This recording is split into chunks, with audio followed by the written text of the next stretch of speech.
Hello everyone, welcome to ACPPSC। मेरा नाम वंदना सिंह है। इस वीडियो में हम प्रीलिम्स प्रैक्टिस सीरीज डिस्कस करेंगे। ये 120 डेज प्रीलिम्स कोर्स है, test series, current affair notes English medium में। आप इस नंबर पे व्हाट्सएप करके इसको रजिस्ट्रेशन करा सकते हैं। इसकी सारी डिटेल नीचे डिस्क्रिप्शन बॉक्स में है। और जो हमारा प्रीलिम्स 2020 कोर्स था उससे डायरेक्ट 70 क्वेश्चन आए हैं, इसको भी आप वेरीफाई कर सकते हैं डिस्क्रिप्शन बॉक्स से। और अनअकैडमी पे मेरा जो है जनरल साइंस समरी लूसेंट का लेक्चर स्टार्ट हो रहा है। आप मुझे ज्वाइन कर सकते हैं। ये कोड है ACPPSC10, इससे अनलॉक करिए क्लास। और जो यूजर नेम है vanna.singh87, और मुझे अनअकैडमी पे आप फॉलो कर सकते हैं। हम अपना प्रैक्टिस सेट स्टार्ट करते हैं।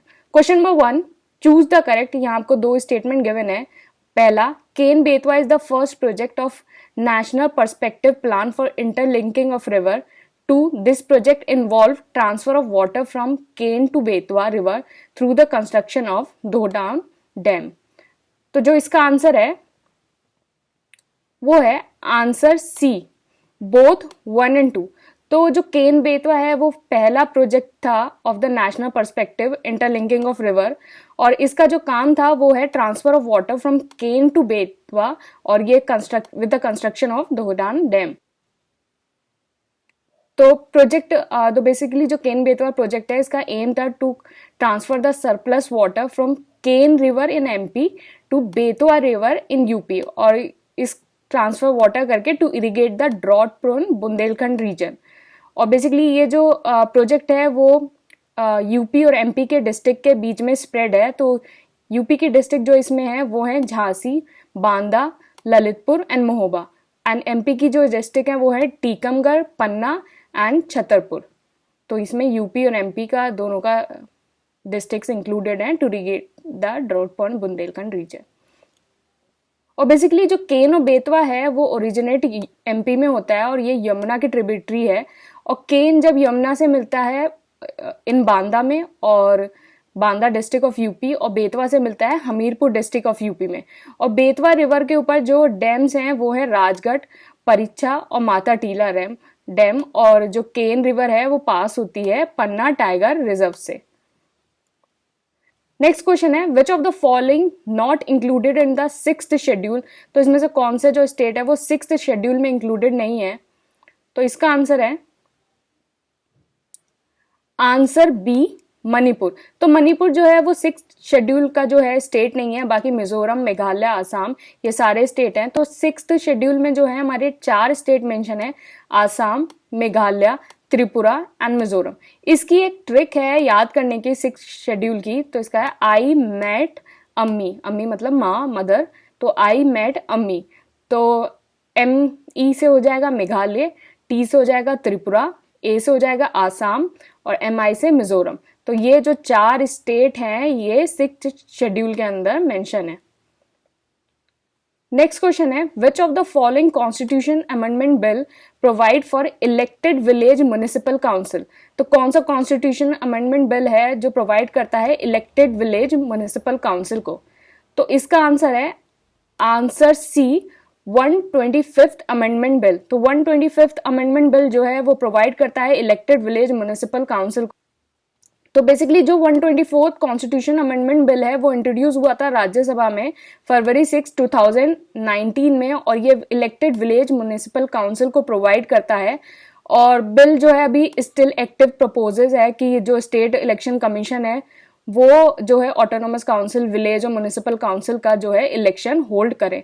तो इट्स आपको याद रखना है 125 अमेंडमेंट बिल जो रिलेटेड है विलेज म्युनिसिपल काउंसिल से रिलेटेड है। नेक्स्ट क्वेश्चन है, 4 species of bacteria have been discovered on board the International Space Station ISS, one of which has been named after। तो 4 स्पीशीज जो बैक्टीरिया की हैं वो डिस्कवर्ड हुई हैं ISS में, और इनमें से एक स्पीशीज जो किसके नाम के ऊपर रखी गई है। तो इसका आंसर है आंसर ए, सैयद अजमल खान। तो सैयद अजमल खान के ऊपर बैक्टीरिया की स्पीशीज का नाम रखा गया है। तो इसका हो गया आंसर ए। नेक्स्ट क्वेश्चन है, how many autonomous council exist in 6th schedule state. तो 6th शेड्यूल स्टेट के अंदर कितनी ऑटोनोमस काउंसिल जो है वो एग्जिस्ट करती हैं। तो इसका आंसर है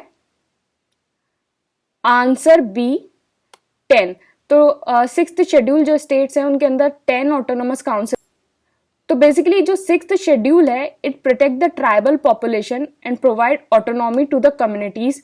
और ये ऑटोनॉमी कैसे प्रोवाइड होती है? By development of the autonomous development council और they can frame laws on land, public health, agriculture and other.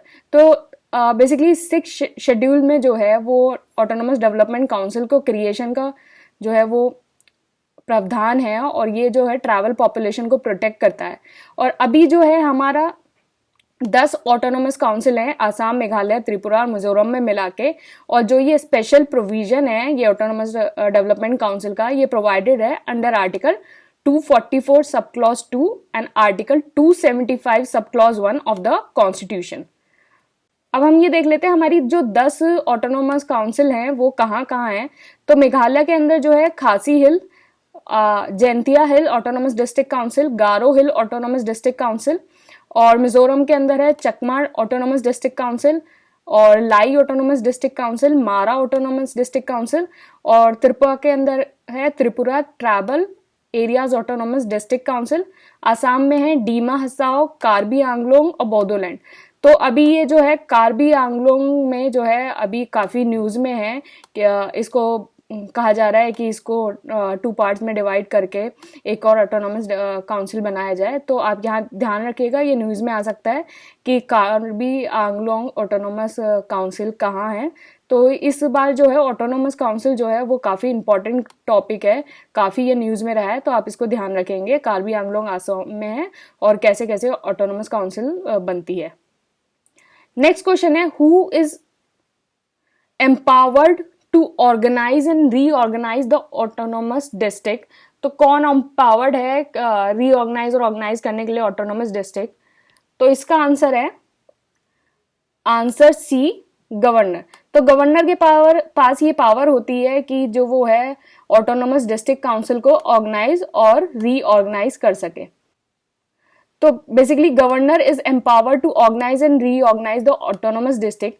और जो ऑटोनोमस डिस्ट्रिक्ट है उसकी कंपोजिशन क्या होती है कि ईच ऑटोनोमस डिस्ट्रिक्ट में 30 मेंबर्स होते हैं, जिसमें से 4 जो है वो नॉमिनेटेड होते हैं बाय गवर्नर और रिमेनिंग 26 जो होते हैं वो इलेक्ट होते हैं ऑन द अडल्ट फ्रेंचाइजी। तो 26 जो हैं वो इलेक्टेड होते हैं, 4 होते हैं नॉमिनेटेड बाय गवर्नर। और जो ऑटोनोमस डिस्ट्रिक्ट काउंसिल है उसका जो टर्म होता है, the elected member hold office for the term of 5 years. तो 5 साल के लिए इलेक्टेड मेंबर जो है ऑफिस को होल्ड करते हैं और जो नॉमिनेटेड मेंबर है वो होल्ड करते हैं office during the pleasure of the governor. तो गवर्नर के प्लेजर पे ये ऑफिस होल्ड करते हैं और ये 5 इलेक्टेड वाले 5 के लिए करते हैं। कंपोजिशन है जो वो है 30 मेंबर, जिसमें से 4 नॉमिनेटेड हैं और जो 26 हैं वो इलेक्टेड हैं। और गवर्नर जो है एम्पावर्ड होता है to organise and reorganise the autonomous district. Next question है, चूज द करेक्ट। तो यहाँ आपको 2 स्टेटमेंट गिवन है। पहला, the citizenship amendment act 2019 CAA came into force from January 1, 2020. Second, the Citizenship Act 2019 seek to amend the Citizenship Act 1995. तो इसका जो answer है वो है आंसर बी, 2 ओनली। पहला वाला स्टेटमेंट गलत है क्योंकि जो सिटीजनशिप एक्ट है केम इन टू फोर्स फ्रॉम जनवरी 10, तो ये 10 जनवरी से आया था, ना कि 1 जनवरी से। दूसरा बिल्कुल सही है क्योंकि 2019 वाला जो एक्ट है वो seeks to amend the citizenship act 1955। तो बेसिकली जो सिटीजनशिप एक्ट 2019 है वो नोटिफाइड हुआ दिसंबर 12, 2019 को और ये फोर्स में आया 10 जनवरी 2020 को। और जो बेसिकली ऑब्जेक्टिव क्या था कि जितनी भी परसिक्यूटेड माइनॉरिटीज़ हैं, Hindu, Sikh, Jain, Buddhist, Parsis and Christian from Pakistan, Bangladesh and Afghanistan, उनको सिटीजनशिप मिलेगी, मतलब from these communities who had came to India till December 2014। तो 31 दिसंबर 2014 तक जो भी कम्युनिटीज़ आ जाएगी, ये जो जितनी भी परसिक्यूटेड कम्युनिटीज़ हैं ये लोग आ जाएंगे जब 31 दिसंबर को, जिसने भी फेस करा है religious persecution in their respective country, उनको इलीगल इमिग्रेंट्स नहीं माना जाएगा और उनको इंडियन सिटीजनशिप दे दी जाएगी। तो यहाँ आपको दो तीन चीजें याद करने वाली, ध्यान रखने वाली ये हैं कि कब फोर्स में आया था, 10 जनवरी को फोर्स में आया था, कौन सी माइनॉरिटीज को दिया जाएगा। तो ये 6 माइनॉरिटीज हैं, Hindu, Sikh, Jain, Buddhist, Parsis and Christian. और ये माइनॉरिटीज कौन सी कंट्री से बिलोंग करती हैं, तो ये 3 कंट्रीज से बिलोंग करती हैं। और ये कौन सी डेट तक आई हैं तब इनको दिया जाएगा, तो दिसंबर 31, 2014 तक अगर आए हैं तो इनको इलीगल इमिग्रेंट्स नहीं माना जाएगा, इनको सिटीजनशिप दे दी जाएगी। तो आप ये सारी चीजें ध्यान में रखेंगे। नेक्स्ट क्वेश्चन है, the citizenship act 1955 provide various ways in which citizenship may be acquired. How many ways are there? तो सिटीजनशिप एक्ट 1955 जो है काफी जो तरीके हैं वो बताता है कि सिटीजनशिप कैसे एक्वायर्ड की जा सकती है, नागरिकता, और ये कितने वेज हैं। तो इसका आंसर है आंसर बी 5। तो 5 तरीके से जो है इंडियन सिटीजनशिप जो है वो एक्वायर्ड कर सकते हैं। तो ये 5 तरीके क्या हैं? Birth, descent, registration, naturalization by incorporation of the territory into India। तो मतलब जैसे अगर इंडिया ने कोई टेरिटरी इनकॉर्पोरेट करी अपने अंदर, तो उस टेरिटरी के जो लोग हैं वो बाय डिफॉल्ट इंडियन सिटीजन हो जाएंगे। तो ये हमारे जो हैं वो 5 तरीके हैं जो सिटीजनशिप जो है, इंडियन सिटीजनशिप को कोई एक्वायर्ड कर सकता है। नेक्स्ट क्वेश्चन है, citizenship amendment act does not apply to. तो जो CEA 2019 है वो किस पे अप्लाई नहीं करता है? तो इसका आंसर है answer B 6th schedule area. तो CEA 2009 है, does not apply to tribal area of Tripura, Mizoram, Assam and Meghalaya because of being included in the 6th schedule of the constitution. एक तो इनको नहीं करता 6th शेड्यूल वालों को, और दूसरा जो है कोई भी एरिया जो फॉल करता है इनर लिमिट में जो नोटिफाइड है बंगाल फ्रंटियर रेगुलेशन 1873 में, वो भी इस जो CEA 2019 एक्ट है उससे बाहर है, मतलब वहां भी अप्लाई नहीं करता। 2 जगह अप्लाई नहीं करता, एक तो 6th शेड्यूल में अप्लाई नहीं करता और इनर जो लिमिट है उसमें अप्लाई नहीं करता है। तो ये 2 जगह जो है CEA 2019 जो है वो अप्लाई नहीं करता है। नेक्स्ट क्वेश्चन है, on which of the following river India does not have control. तो इसमें से कौन सी रिवर है जिसका इंडिया पे कंट्रोल नहीं है? इसका आंसर है आंसर सी चेनाब। तो बेसिकली जो इंडस सिस्टम है उसमें कुछ ईस्टर्न रिवर है और कुछ वेस्टर्न रिवर है। तो इसमें एक पे पाकिस्तान का कंट्रोल है, एक पे जो है इंडिया का कंट्रोल है। तो बेसिकली जो इंडस वाटर ट्रीटी है एक वाटर डिस्ट्रीब्यूशन ट्रीटी है जो साइन हुई थी 1960 में। तो अगर कोई ईयर आपसे पूछ ले या फिर क्रोनोलॉजी में कभी कोई ट्रीटीज लगाने के लिए आ जाए तो आप यहाँ ध्यान रखिएगा जो इसका ईयर है वो है 1960। तो 1960 ईयर है, और ये हमारे जो first prime minister of India हैं जवाहरलाल नेहरू और पाकिस्तान के जो प्रेसिडेंट है अयूब खान, उनके बीच में ये साइन हुई थी। और इसको जो साइन करवाया था वो वर्ल्ड बैंक ने कराया था। और इस ट्रीटी के अंदर डिसाइड हुआ था कि जो इंडिया है वो कंट्रोल करेगा water flowing in the eastern river. तो ईस्टर्न रिवर में जितना वाटर फ्लो हो रहा है वो इंडिया करेगा, 20 रावी सतलुज। तो ये हो गया सतलुज, 20 और ये रावी। तो इन तीनों का जो वाटर है ईस्टर्न रिवर का, ये देखिए ये सारी ईस्टर्न रिवर है और फिर ये वेस्टर्न रिवर है, ये हो गई वेस्टर्न रिवर। तो इनका ईस्टर्न रिवर का जो वाटर है वो इंडिया जो है वो कंट्रोल करेगा और पाकिस्तान करेगा इंडस, चेनाब और झेलम का जो है वो करेगा। तो इंडिया जो है वो ईस्टर्न रिवर 20 रावी सतलुज का करेगा और पाकिस्तान जो है वो वेस्टर्न रिवर का करेगा, इंडस, चेनाब, झेलम। और ट्रीटी जो साइन हुई थी 1960 में साइन हुई थी। तो ये आपको ये 2-3 चीजें ध्यान में रखनी है। नेक्स्ट क्वेश्चन है, which of the following industry define as a small industry as per MSME classification. तो MSME ने जो जून है उसमें एक नई क्लासिफिकेशन दी है अभी जून 2020 में, और उसके अकॉर्डिंग कौन सी इंडस्ट्री जो है वो स्मॉल इंडस्ट्री है? तो इसका आंसर है आंसर सी, इन्वेस्टमेंट जो है वो 10 करोड़ होना चाहिए और टर्नओवर 50 करोड़ होना चाहिए।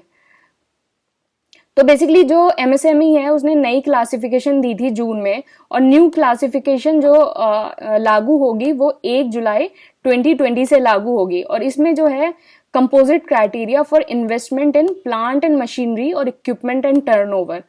तो अब जो है मैन्युफैक्चरिंग और सर्विस के लिए दोनों के लिए सेम क्लासिफिकेशन हो गई है, पहले ये अलग अलग था। तो क्लासिफिकेशन जो है वो माइक्रो की इस तरह से है कि जो माइक्रो है उसमें जो इन्वेस्टमेंट है वो 1 करोड़ से ज़्यादा एक्सीड नहीं करना चाहिए, और टर्नओवर जो है वो 5 करोड़ से ज़्यादा एक्सीड नहीं करना चाहिए। तो यहाँ आप ध्यान रखेंगे 1 और ये 5। और जो स्मॉल है उसमें जो इन्वेस्टमेंट है वो 10 करोड़ से ज़्यादा एक्सीड नहीं करना चाहिए, और टर्नओवर जो है वो 50 से ज़्यादा एक्सीड नहीं करना चाहिए। तो यहाँ 10 और 50 आप याद रखेंगे। जो मीडियम है उसमें इन्वेस्टमेंट जो है वो 50 करोड़ से ज़्यादा एक्सीड नहीं करना चाहिए, और जो टर्नओवर है वो 250 करोड़ से ज़्यादा एक्सीड नहीं करना चाहिए। तो यहाँ 20-50 याद रखेंगे। तो आप इसको याद रखने का तरीका ऐसे देख सकते हैं, 1 और 5 आप याद रखें, फिर उसको 10 से मल्टीप्लाई कर दें। तो 1 और 5 को 10 से मल्टीप्लाई करेंगे, यहाँ आ जाएगा 10 और यहाँ आ जाएगा 50। अब 10 और 50 को जो है वो आप 5 से मल्टीप्लाई कर दीजिए। 5 से मल्टीप्लाई करेंगे, यहाँ हो जाएगा 50 और यहाँ हो जाएगा 250। तो 1 और 5 याद रखेंगे आप, 1 और 5 ऐसे याद रख लो, हम 5 तो 1, हम मतलब वी ऑल आर टुगेदर, तो we are as a single entity, हम 5। सीरियल आता था ना एक, हम 5, तो वही है, हम 5 एज अ सिंगल एंटिटी 1 और 5। 1 5 में 10 मल्टीप्लाई करोगे तो 10 और 50 तो वो स्मॉल का हो जाएगा, और इसमें 5 मल्टीप्लाई करोगे तो 50 और 250 ये मीडियम का हो जाएगा। अब तो याद है जाना चाहिए, गलती नहीं कर देना एग्जाम में। तो नेक्स्ट है, which article of the constitution gives the supreme court the power to initiate contempt cases on its own. तो कौन सा आर्टिकल जो सुप्रीम कोर्ट को पावर देता है कि वो कोई भी जो कंटेम्प्ट केसेस है उनको इनिशिएट कर सके अपने आप? तो इसका आंसर है आंसर सी 129। तो 129 जो है वो कॉन्स्टिट्यूशन आर्टिकल है जो कॉन्स्टिट्यूशन का, वो पावर देता है सुप्रीम कोर्ट को कि वो जो कंटेम्प्ट केसेस है उनको शुरू कर सके अपने आप।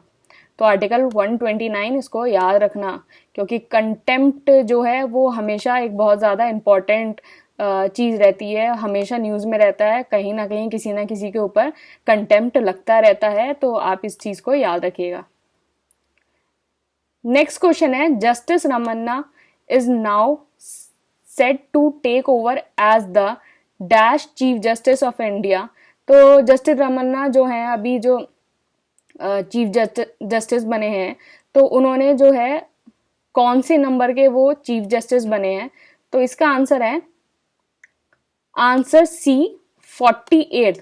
तो जस्टिस रमन्ना जो है वो 48th चीफ जस्टिस बने हैं। जो हमारे जस्टिस रमन्ना से पहले चीफ जस्टिस ऑफ इंडिया थे वो शरद ए बोबडे थे, और उन्होंने रिकमेंड किया जस्टिस एन रमन्ना को एज द सीनियर मोस्ट जज थे सुप्रीम कोर्ट के, एज अ नेक्स्ट टॉप जज।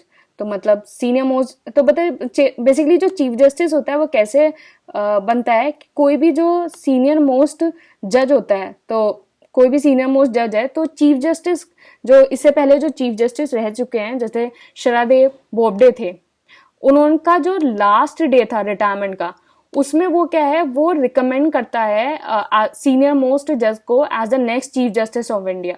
तो उन्होंने यही रिकमेंड किया था एनवी रमन्ना को as an next chief justice of India. और अब जो एम एन रमन्ना है वो 48 चीफ जस्टिस ऑफ इंडिया हो गए हैं, और इन्होंने जो अपना कार्यकाल जो संभाला है वो अप्रैल 24 से संभाला है। नेक्स्ट है, which article of the Indian constitution says there shall be a Supreme Court of India consists of Chief Justice of India। तो कौन सा आर्टिकल कहता है कि एक सुप्रीम कोर्ट ऑफ इंडिया है consisting of a chief justice of India? तो इसका आंसर है आंसर बी 124। तो 124 की there is a supreme court of India. तो article 124 of the constitution says there shall be a Supreme Court of India consisting of a Chief Justice of India। तो ये article कहता है कि एक सुप्रीम कोर्ट है जिसमें चीफ जस्टिस ऑफ इंडिया है। बेसिकली जो है कॉन्स्टिट्यूशन ने कोई भी प्रोविजन जो है और क्राइटेरिया और प्रोसीजर है वो चीफ जस्टिस के लिए नहीं बताया है कि चीफ जस्टिस कैसे अपॉइंट होगा, क्या क्राइटेरिया क्या प्रोसीजर होगा अपॉइंटमेंट का चीफ जस्टिस के लिए। जो क्लोजेस्ट मेंशन है चीफ जस्टिस का वो आर्टिकल 126 में है, जो डील करता है appointment of the acting chief justice of India. तो ये ध्यान रखना, ये आर्टिकल 126 है, ये एक्टिंग के लिए करता है, एक्टिंग के लिए करता है, acting chief justice of India के लिए। तो आप यहाँ ध्यान रखिएगा, आर्टिकल 124 करता है सुप्रीम कोर्ट के लिए और आर्टिकल 126 करता है acting chief justice of India के लिए। नेक्स्ट क्वेश्चन है, पकल दुल हाइड्रो इलेक्ट्रिक प्रोजेक्ट 1000 मेगावाट का है, इस प्रपोज्ड इन। तो पकल दुल जो हाइड्रो इलेक्ट्रिक प्रोजेक्ट कहाँ प्रपोज हुआ है, तो इसका आंसर है आंसर सी, जम्मू कश्मीर। तो पकल दुल हाइड्रो इलेक्ट्रिक प्रोजेक्ट जो है वो जम्मू कश्मीर में प्रपोज्ड हुआ है। तो पकल दुल हाइड्रो इलेक्ट्रिक प्रोजेक्ट जो है 1000 मेगावाट का प्रोजेक्ट है। ये मरुसुदार रिवर जो है ट्रिब्यूटरी है चेनाब की, इन किश्तवाड़ डिस्ट्रिक्ट जम्मू कश्मीर में, वहां ये प्रपोज हुआ है। नेक्स्ट क्वेश्चन है, choose the correct one. Justice N V. Ramana will be the CGI टिल August 26, 2022. 2. Before elevated as the chief judge of Supreme Court, he was elected as the Chief Justice of Delhi High Court. तो जो इसका answer है वो है answer C, both 1 and 2। तो दोनों statement बिल्कुल सही है, क्योंकि जस्टिस एन.वी. रमन्ना जो है वो अप्रैल 2001 से लेके अगस्त 2020 तक जो है वो उनका टेन्योर है, और ये जज ऑफ सुप्रीम कोर्ट जब बने थे उससे पहले ये chief justice of Delhi high court थे। तो हम यहाँ जो ब्रीफ प्रोफाइल देख लेते हैं जस्टिस एन.वी. रमन्ना की। तो 1957 में ये बॉर्न हुए एग्रीकल्चर फैमिली में, कृष्णा डिस्ट्रिक्ट ऑफ आंध्र प्रदेश, तो ये आंध्र प्रदेश से बिलोंग करते हैं। फिर 1983 में ये एडवोकेट एनरोल्ड हुए। फिर 2000 में क्या है, परमानेंट जज of Andhra Pradesh high court ये अपॉइंट हुए, और फिर 2013 तक इन्होंने फंक्शन किया as the acting chief justice of the Andhra Pradesh high court. And फिर 2013 में ये है chief justice of Delhi high court elevated हो गए। एंड 2014 में जो है ये एज अ जज ऑफ सुप्रीम कोर्ट एलिवेटेड हो गए, और अप्रैल में 2001 में ये CGI बन गए। तो आप इनकी जर्नी देखिए, तो आप धीरे धीरे करके स्टेपिंग स्टोन से आप कहीं भी पहुंच सकते हैं। तो आप अपनी प्रिपरेशन को ऐसे ही चालू रखिए, धीरे धीरे थोड़ा थोड़ा पढ़िए, आप एक दिन जरूर आप एग्जाम क्लियर करेंगे। क्वेश्चन है, choose the correct. Once appointed the CGI remain in office until the age of 60 year. Second, a Supreme Court judge including CGI can be moved only through a process of impeachment by parliament। तो इसका answer है answer B, 2 only. तो पहला statement गलत है, दूसरा सही है कि सुप्रीम कोर्ट जज included the CGI can be moved only through a process of impeachment by parliament. तो मतलब पार्लियामेंट जो है में जब इम्पीचमेंट होगा तभी जो सुप्रीम कोर्ट का जज है उसको रिमूव किया जा सकता है। तो बेसिकली जो कॉन्स्टिट्यूशन है उसमें कोई भी प्रोविजन नहीं है for appointing the chief justice, और चीफ जस्टिस जो है वो एक सीनियर मोस्ट जज होता है, वो अपॉइंट होता है। और बेसिकली जो लॉ मिनिस्टर है उसको रिकमेंडेशन जो है वो सीक करनी होती है of the outgoing CGI for the appointment of knee CGI। तो मतलब जो रमन्नन से पहले जो चीफ जस्टिस थे उनकी रिकमेंडेशन ली जाएगी, उनकी रिकमेंडेशन लिएगा लॉ मिनिस्टर, और फिर उसके बेसिस पे जो है हमारा नए CGI अपॉइंट होते हैं। और आर्टिकल 24 सब क्लॉज 4 के अंदर ये मेंशन है, अ जज including CGI can be moved only through a process of impeachment by parliament, और जो एज होती है वो 65 ईयर्स है। तो आप इन चीजों को ध्यान रखेंगे। नेक्स्ट है, who is empowered to dissolve the Lok Sabha. तो लोकसभा को डिसॉल्व करने के लिए कौन एम्पावर्ड है, तो इसका आंसर है आंसर सी प्रेसिडेंट। तो president is empowered to dissolve the Lok. तो बेसिकली जो डिसोल्यूशन है वो सिर्फ लोकसभा का ही होता है। राज्यसभा एक परमानेंट हाउस है तो उसका डिसोल्यूशन नहीं होता। डिसोल्यूशन में क्या है, it ends the life of the existing house and a new house is constituted after a general election are held. तो मतलब एंड कर देता है कि कोई भी एग्जिस्टिंग हाउस है उसकी लाइफ को, और एक नया हाउस कॉन्स्टिट्यूट होता है general election, after general election. और जो प्रेसिडेंट है उसके पास ये पावर होती है लोकसभा को डिसॉल्व करने की। एक डिसोल्यूशन की तरह ही एक और पावर होती है प्रोरोगेशन, और इसमें क्या होता है कि जो प्रेसिडेंट है वो इशू करता है notification of the session after the business of a session is completed. यहाँ आप ये देखेंगे, यहाँ क्या है, न्यू हाउस कॉन्स्टिट्यूट होता है। इसमें क्या होता है कि जब एक सेशन कंप्लीट हो जाता है उसके बाद ये नोटिफिकेशन जारी करता है and the presiding officer declare the house adjourn sine die. तो प्रिसाइडिंग ऑफिसर डिक्लेयर कर देता है, और president can also prorogue the house violent session. तो मतलब अगर कोई सेशन भी चल रहा है उसमें के बीच में भी कर सकता है, और कोई बिजनेस खत्म हो गया सेशन का उसमें भी कर सकता है। तो ये प्रेसिडेंट इशू करता है नोटिफिकेशन एंड प्रिसाइडिंग ऑफिसर जो है वो डिक्लेयर करता है हाउस को एडजर्न साइंड है। नेक्स्ट क्वेश्चन है, चूज द करेक्ट स्टेटमेंट। तो यहाँ आपको दो स्टेटमेंट गिवन है। पहला, adjournment means terminating a sitting of a parliament for a indefinite period. Second, the power of the adjournment lines with the presiding officer. तो इसका जो आंसर है वो है आंसर बी, टू ओनली। पहला स्टेटमेंट गलत है क्योंकि एडजर्नमेंट का टाइम मींस होता है terminating of a sitting of a parliament for a specific time. मतलब इनडेफिनेट नहीं, एक स्पेसिफिक टाइम होता है कि हाँ इतनी देर बाद मिल रहे हैं, इतने घंटे बाद मिल रहे हैं, इतने दिन बाद मिल रहे हैं। कोई इनडेफिनेट टाइम नहीं होता है कि हाँ एडजेंट हो गया और बता नहीं रहे हैं कब तक एडजेंट हुआ है। तो वो इनडेफिनेट टाइम नहीं होता है, एक स्पेसिफिक टाइम होता है जो बताया जाता है, और प्रिसाइडिंग ऑफिसर बताता है एक स्पेसिफिक टाइम कि कितने टाइम के बाद जो है वो हाउस दोबारा लगेगा। तो इसमें एक स्पेसिफिक टाइम। तो बेसिकली जो adjournment होता है, suspend the work in the sitting for a specified time which may be hours, days और वीक। तो एडजर्नमेंट क्या है, एक स्पेसिफिक टाइम के लिए आप जो है जो हाउस का जो वर्क है उसको सस्पेंड कर देते हैं। वो आवर्स हो सकते हैं, डेज होते हैं, वीक्स भी हो सकते हैं, इस हिसाब से। एडजर्नमेंट साइन डाई का मतलब होता है it means terminating a sitting of parliament for a indefinite period. मतलब इसमें जो है जो इस प्रिसाइडिंग ऑफिसर होता है वो डिक्लेयर नहीं करता कि कितने टाइम के लिए जो है वो पार्लियामेंट की जो सिटिंग है वो एडजेंट हो रही है। तो इसमें कोई भी टाइम नहीं दिया जाता है। In the other words, when the house is adjourned without naming a day for reassembly is called adjournment sine die। तो कोई भी अगर दिन नहीं दिया जाता रीअसेंबली के लिए तो उसको साइन डाई कहते हैं। नेक्स्ट क्वेश्चन है, the appointment of ad hoc जजेस was provided for in the constitution under which article. तो एड हॉक जजेस जो है वो उसका अपॉइंटमेंट कौन से आर्टिकल में है। तो इसका आंसर है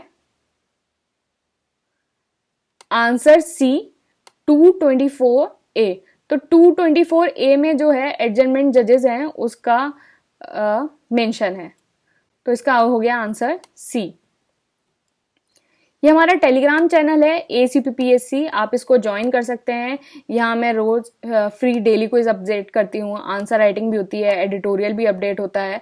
तो आप इस चैनल को ज्वाइन कर सकते हैं, इसको फॉलो कर सकते हैं, आपको ज़रूर इससे बेनिफिट होगा। और आप मुझे यूट्यूब पे भी फॉलो कर सकते हैं, और आप मुझे अनअकैडमी पे भी फॉलो कर सकते हैं। यहाँ हमारी क्लासेस स्टार्ट हो रही हैं 21 से। Thank you and all the best.